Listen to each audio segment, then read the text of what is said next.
Qu'est-ce qu'on trouve dans ces lettres? Eh bien, on ne trouve pas beaucoup de discours amoureux, même lorsque il y a correspondance entre des époux et que la relation est très, très instable, très difficile en raison de l'éloignement, de l'exil, de l'emprisonnement. Donc, pas beaucoup de discours amoureux. Ça a été une surprise dans mes recherches, mais beaucoup de discours politiques. Ça a été aussi une révélation, bien que je l'espérais, retrouver un discours politique dans ces lettres féminines.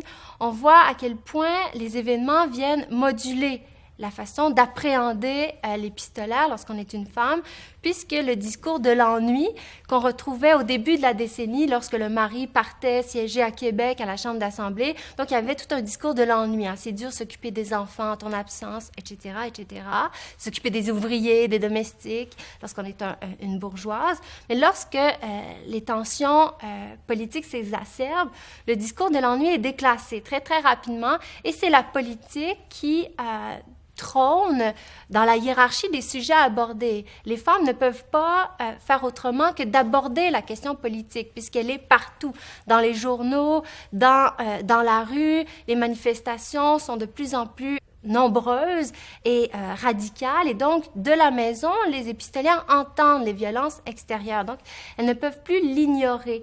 Et donc, du fait que la politique et la violence percent l'enceinte de la résidence, elles sont autorisées à aborder ces questions, à exprimer une opinion sur les enjeux politiques de leur époque.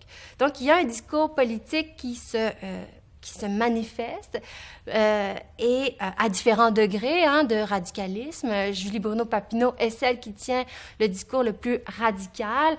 Dès 1836, elle va reconnaître presque l'obligation de prendre les armes pour réclamer la reconnaissance des droits des Canadiens français, alors même que son mari, Louis-Joseph Papineau, l'orateur de la Chambre d'Assemblée, n'envisage pas encore cette possibilité et se montre beaucoup plus pacifique, moins radical dans sa façon d'aborder le conflit.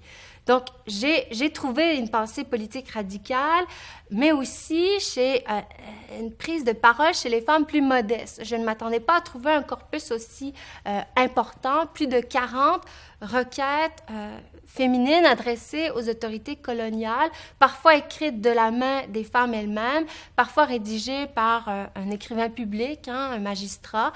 Et donc, cette prise de parole ne va pas de soi.